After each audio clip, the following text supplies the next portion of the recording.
morning and welcome to the WEX Wake Up. I'm Christy Matino.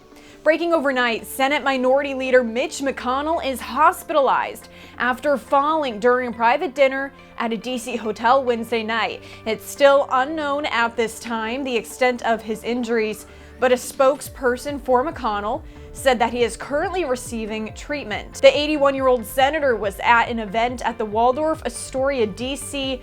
when he fell.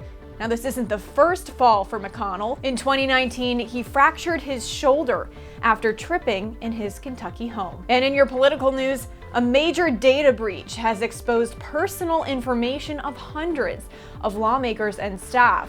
The breach happened on Wednesday from DC HealthLink. The FBI believes data from hundreds of House staffers was stolen.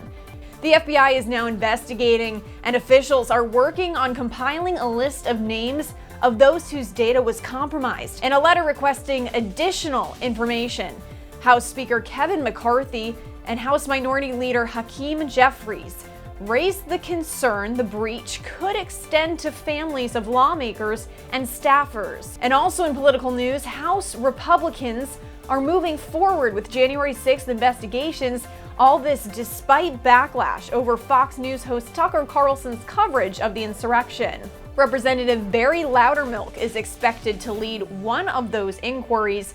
That investigation will focus specifically on the January 6th committee and security failures that led up to the Capitol attack. The House Oversight Committee is also expected to open its own investigation, focusing on the treatment of the rioters who were arrested.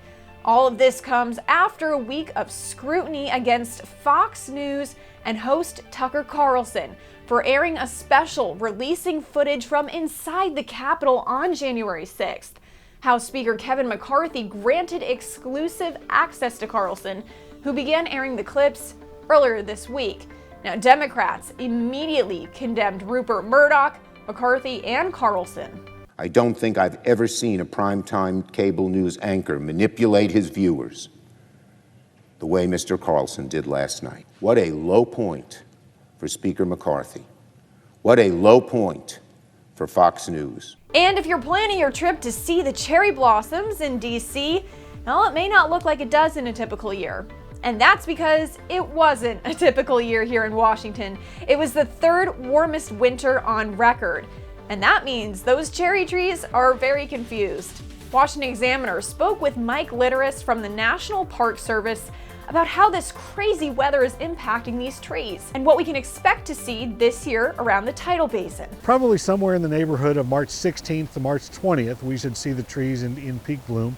But the warm winter is creating a little bit of confusion, if you will, for the trees. The trees never reached winter dormancy. We're seeing some of the early trees with multiple stages of the bloom cycle on one tree. The cherry blossom trees are a big DC attraction. It's estimated to bring in roughly 1 million visitors each season. And that's the news on the WEX Wake Up. Be sure to follow us online and on social media so you stay in the know of all the headlines trending in politics.